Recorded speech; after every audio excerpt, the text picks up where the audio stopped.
Hey guys, मेरा नाम है सौरभ मिश्रा और आज इस वीडियो में हम लोग कोड सेट की एक प्रैक्टिस प्रॉब्लम को डिस्कस करने वाले हैं जिसका नाम है मल्टीपल चॉइस एग्जाम। और इसका जो कोड है वो है एग्जाम 1। डिफिकल्टी लेवल इसकी केक वॉक है और इसके लिए जो प्रीडिक्ट सेट है वो नन है। तो सबसे पहले चलते हैं और इस क्वेश्चन का जो भी स्टेटमेंट है उसे समझते हैं और फिर इस क्वेश्चन को सॉल्व करते हैं। तो यार सिंपल सा मेरे पास एक क्वेश्चन गिवन है और क्वेश्चन में बोला है कि chef is taking a cooking exam. Chef हर चीज कुकिंग से रिलेटेड ही करता है, वो एग्जाम दे रहा है उसमें भी वो कुकिंग कर रहा है। ठीक है, अब कुकिंग कर रहा है तो अब एग्जाम के क्वेश्चन भी आते हैं। The exam consist of an multiple choice question number from 1 to n। उसके पास जो सेफ है उसके पास एन क्वेश्चन है 1 से लेके n तक। इन ईच क्वेश्चन सेफ में चूज 1 आउट ऑफ 4 चॉइसेस। ठीक है, ए बी सी डी और लीव द क्वेश्चन। यानी किसी भी टाइम पे सेफ या फिर ए ऑप्शन चुनेगा या बी या सी या फिर डी और या फिर उस क्वेश्चन को छोड़ देगा। ठीक है, अब answer a question correctly give safe 1 point. ठीक है, अगर क्वेश्चन आंसर देता है तो उसे 1 पॉइंट मिलेगा और अगर वो क्वेश्चन का आंसर नहीं देता है या फिर आंसर गलत देता है तो उसे 0 पॉइंट मिलेंगे। ठीक है, बट यहां पे दिया है however there is a penalty for wrong answers. अब अगर वो गलत आंसर देता है तो उसे पेनल्टी भी देनी पड़ेगी। अब देखो यार, पेनल्टी तो पड़ रही है यहाँ पे बट क्वेश्चन में ये भी बोल रहा है कि पॉइंट तो फिर माइनस हो नहीं रहे तो काहे की पेनल्टी। तो अगली लाइन में दिया है specifically the questions are graded 1 by 1 from 1 to the question and for each I की 1 से लेकर -1 तक है। If chef answer the ith question incorrectly. अब यहाँ पे दिया है कि अगर सेफ ने ith आंसर को गलत दिया, the answer to the next question I plus 1th question is discarded. यानी अगर किसी भी पार्टिकुलर टाइम पे ith क्वेश्चन को उसने गलत आंसर दे दिया तो i+1 क्वेश्चन को हमेशा डिस्कार्ड कर दिया जाएगा। यानी अब जो एग्जामिनर है वो उस क्वेश्चन को देखेगा तक नहीं। नाउ विदाउट बीइंग ग्रेडेड, कोई भी ग्रेड नहीं मिलेगा, कुछ भी नहीं मिलेगा। If an answer is discarded chef get 0 point for it automatically.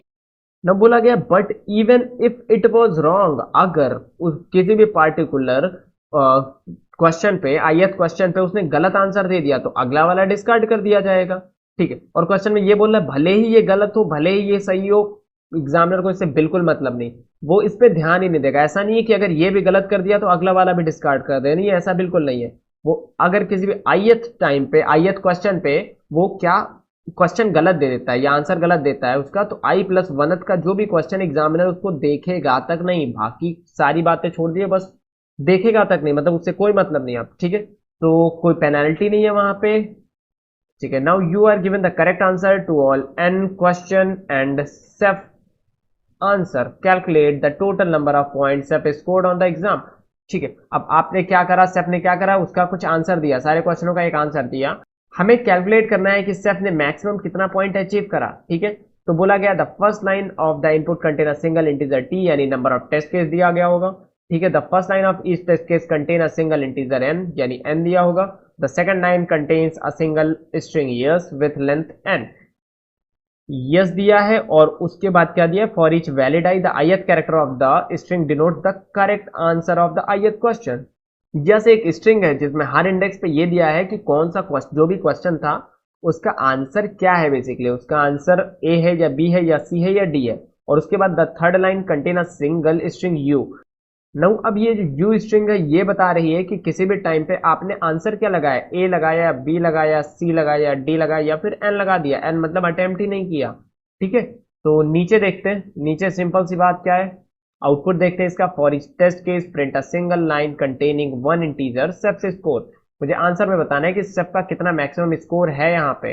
Now T दिया हुआ है, एन दिया हुआ है और यस में बोला गया ए बी सी डी होगा और यू में बोला गया है A B C D N, N मतलब अटेम्प्ट नहीं किया। तो यार अब बात करते हैं एग्जाम्पल की। एग्जाम्पल में पहले तो दिया गया है टेस्ट केस, यानी 3 टेस्ट केस होने वाले हैं। पहला है एन, यानी एन की वैल्यू 6 है, यानी 6 साइज का जो भी मेरा जो नंबर ऑफ क्वेश्चन है वो मेरे 6 क्वेश्चन होने वाले हैं। 1 से लेके 6 तक बात करो या 0th इंडेक्स से लेके 5th इंडेक्स तक बात करो। तो यहाँ पे जो पहला यस दिया गया है वो दिया गया है A B C D A B और उसके बाद यू दिया गया है। यू का मतलब क्या है कि जो भी सेफ था उसने क्या आंसर लगाया। So A B C D and A B. So आप देखो हुआ क्या, पॉइंट स्टार्टिंग में उसका कितना था, स्टार्टिंग में उसका क्या था, पॉइंट था 0 ना। उसने पहला क्वेश्चन देखा, पहला क्वेश्चन देखा, यहां पे पहुंचा, उसने पहला क्वेश्चन देखा। ठीक है, मेरा आंसर था ए, यानी सेफ का आंसर था ए और रियल आंसर था ए, उसे 1 पॉइंट मिल गए, 1 पॉइंट मिल गए प्लस। आंसर था बी, लगाया बी, एक पॉइंट। आंसर था सी, लगाया सी, एक पॉइंट। यहाँ भी एक पॉइंट, यहाँ भी एक पॉइंट, यहाँ भी एक पॉइंट। तो टोटल कितने पॉइंट, 1 2 3 4 5 6, यानी टोटल उसे पॉइंट मिलना है 6। नाउ अगला टेस्ट केस देखते हैं। अगला टेस्ट केस गिवन है कि डी डी सी ए, मैं लिख लेता हूं यहाँ पे, D D C A B C C A. ये क्या है? ये है कि जो भी मेरा आंसर था वो क्या था। तो नीचे मैं लिखूंगा कि जो यू एरे है उसमें दिया गया है कि जो यूजर था, जो सेफ था, उसने क्या लगाया answer, C B and B, B B और ए।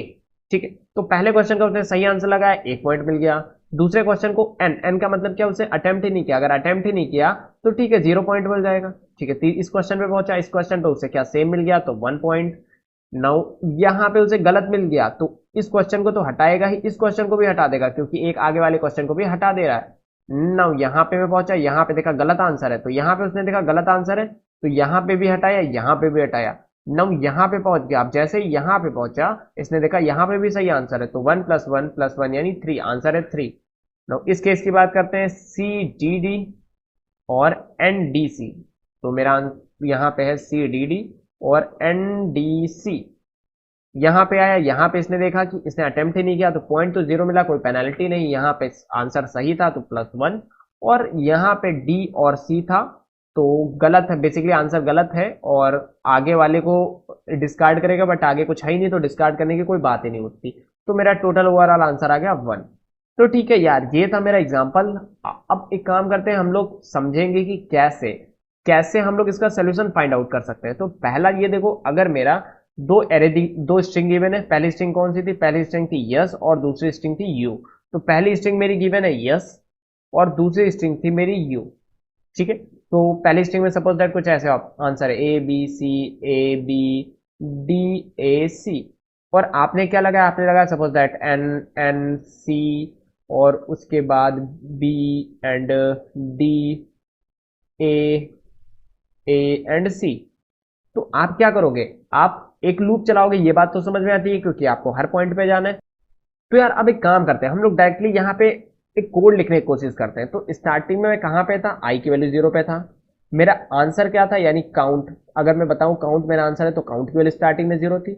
अगर एक लूप चलाता हूं वाइल कि जब तक आई की ये जो भी वैल्यू हो, आई की जो भी वैल्यू हो ये लेस देन हो या इक्वल टू हो n-1 पे, यानी मैक्सिमम ये n-1 तक ही तो जा सकता है, n-1 के आगे जा ही नहीं सकता क्योंकि जो साइज है स्ट्रिंग का वही आपका n है। ठीक है, तो मैं हर बार चेक करूंगा कि जिस इंडेक्स पे मैं अभी खड़ा हूं, यस ऑफ आई यानी जो करेक्ट आंसर था, अगर वो बराबर है किसके, यू ऑफ आई के, यानी जो मैंने लगाया या जो सेफ ने लगाया वो आंसर और जो करेक्ट आंसर है वो बराबर है, तो सिंपल मेरा काउंट की वैल्यू क्या हो जाएगी, बढ़ जाएगी। काउंट की वैल्यू +=1 और i +=1, मैं एक आगे बढ़ जाऊंगा।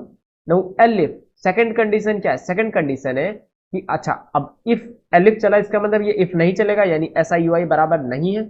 ठीक है, तो एलिफ में मैं चेक कर लेता हूं कि बराबर नहीं है वो तो ठीक है, बट यू आई कहीं इक्वल टू एन के बराबर तो नहीं। एन के बराबर होने का क्या मतलब है, उसने अटेम्प्ट ही नहीं किया। तो अगर एन के बराबर है तो सिंपल मेरा काउंट की वैल्यू तो बढ़ेगी है नहीं, क्योंकि काउंट +=0 करने का कोई मतलब नहीं। और आई की वैल्यू तो बढ़ेगी ना, i +=1। ठीक है, एल्स तीसरी कंडीशन क्या हो सकती है, तीसरी कंडीशन हो सकती है मेरा आंसर गलत है। तो अगर कभी भी मेरा आंसर गलत हो जाएगा तो मेरे साथ क्या दिक्कत होने वाली है, इस बार मेरे साथ दिक्कत ये होने वाली है कि मैं ith इंडेक्स पे, तो अब मुझे कोई माइनस मार्किंग नहीं है, बट अब मुझे कोई नंबर भी नहीं मिलने वाला। ठीक है, और i+1 जो क्वेश्चन है ये भी मेरा किसी काम का नहीं रहा। तो मैं सिंपल i से सीधा जंप मारूंगा, i +=2, यानी i पे मैं था, i मेरा क्वेश्चन गलत हुआ। अगर i मेरा क्वेश्चन गलत हुआ तो i+1 जो भी है एग्जामिनर है वो i+1 को अपने आप हटा देगा। तो अब मैं कहां पे हूं, अब मैं i+2 पे हूं, इसीलिए मैंने i+2 लिख दिया यहां पे। ये बात समझ में आती है। और आखिर में मैं प्रिंट कर दूंगा काउंट को। यानी आप देखो काउंट तभी बढ़ रहा है जब आपका करेक्ट आंसर मिल रहा है, और कहीं भी अगर आपको गलत आंसर मिल जा रहा है तो आगे वाली वैल्यू को भी हटा दे रहे हो, यानी आई की वैल्यू +=2 कर दे रहे हो। और अगर किसी भी टाइम पे आपने अटेम्प्ट ही नहीं किया तो आई तो आप अगले पे मूव कर जाओगे। ठीक है, और आपको काउंट की वैल्यू यानी जो आंसर की वैल्यू वो आपकी चेंज नहीं होगी, यानी उतनी ही रहेगी। फिर यहाँ पे हम लोग लिखने वाले हैं कोड। पहला काम है हमारा टेस्ट केस लेना। सो t = int ऑफ इनपुट, हमने टेस्ट केस ले लिया है। तो जो हमारा अगला काम होता है वो इतनी बार लूप चलाना। So for underscore in range T, T bar मुझे लूप चलाना है।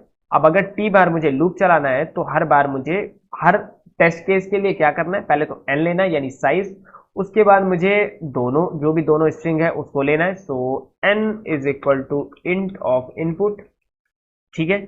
अब मुझे साइज भी लेना है, अब मुझे दोनों स्ट्रिंग को भी लेना है। तो पहला यस यानी करेक्ट आंसर वाले स्ट्रिंग इनपुट, और अब मुझे यू यानी जो यूजर ने लगाई यानी जो सेफ ने लगाया आंसर उसकी स्ट्रिंग इनपुट। मैं एक काम करता हूं, काउंट नाम या आंसर नाम का एक वेरिएबल लेता हूं जिसको जीरो कर देता हूं, यानी स्टार्टिंग में जो भी आंसर था वो जीरो था। मैं आई की वैल्यू एक जीरो करता हूं और वाइल लूप लगाता हूं जब तक आई की वैल्यू लेस देन हो या equal to N minus one तक, तभी तक चले, यानी आप एन माइनस वन से आगे नहीं जा सकते ना।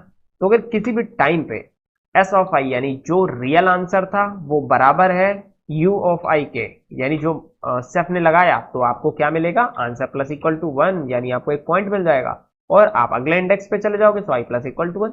एलिफ यानी अगर बराबर नहीं है, ये कंडीशन नहीं चली, तो अगली कंडीशन मैं चेक करता हूं कि कहीं ऐसा तो नहीं कि u ऑफ i पे n पड़ा हो, इसका मतलब उसने ये क्वेश्चन अटेम्प्ट ही ना किया हो। तो अगर u ऑफ i पे n पड़ा है इसका मतलब क्वेश्चन अटेम्प्ट नहीं किया है, तो सिंपल उसकी कोई पेनल्टी नहीं पड़ने वाली, सिंपल अगले इंडेक्स पे चले जाओगे, यानी अगले क्वेश्चन को सर्च करने लगोगे। एल्स, एल्स का मतलब क्या है कि इफ नहीं चला, फिर एलिफ नहीं चला, फिर एल्स आया है, यानी ना ही वो दोनों बराबर है, यानी आपने सही आंसर भी नहीं लगाया है और आपने एन यानी आपने छोड़ा भी नहीं है उस क्वेश्चन को। तो अगर ऐसा है यानी आपने गलत आंसर लगाया। तो अगर गलत आंसर लगाया है तो आपका ये क्वेश्चन पे तो कोई नंबर नहीं मिलने वाला, बट आपका अगले वाले क्वेश्चन पे भी कोई नंबर नहीं मिलेगा। तो I plus equal to to, यानी अगले क्वेश्चन को हटा दो, कोई मतलब नहीं। तो I plus equal to to मैंने कर दिया और आखिर में सिंपल मुझे प्रिंट करा देना है यहाँ पे आंसर। तो प्रिंट एंड आंसर। तो अब एक काम करते हैं यार, ये टेस्ट केस लेते हैं और इस पर रन कराते हैं।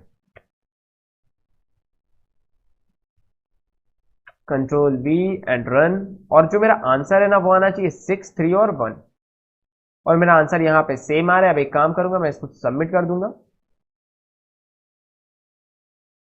तो आप देख सकते हो हमारा सोल्यूशन सबमिट हो चुका है। सोल्यूशन में कुछ भी खास नहीं था, बस बेसिक सी अप्रोच थी, समझना था कि कब हमें आई की इंडेक्स को बढ़ाना है, कब हमें खत्म करना है। तो मैंने लूप चलाया, यानी आई की value less than equal to N minus one पे भी होगा, और कब मुझे आंसर में यानी कब मुझे पॉइंट मिलने वाला है और कब मुझे पॉइंट नहीं मिलने वाला है, बस इसको मुझे बेसिकली यहाँ पे देखना था। तो यार ये था हमारा आज का वीडियो। अगर वीडियो पसंद आई है तो वीडियो को लाइक करो और अपने दोस्तों में शेयर कर दो। तो आप कमेंट जरूर करो, और सबसे इंपॉर्टेंट बात, अगर अभी तक आपने हमारे यूट्यूब चैनल को सब्सक्राइब नहीं किया तो जल्दी से जाके कर दो, क्योंकि यहाँ पे आपको हर हफ्ते डेटा स्ट्रक्चर एंड एल्गोरिथम और कॉम्पिटेटिव प्रोग्रामिंग के ऊपर आपको ढेरों वीडियोस मिलने वाले हैं। और मैं मिलूंगा आपको अगले वीडियो में नए क्वेश्चन के साथ। तब तक के लिए कीप कोडिंग।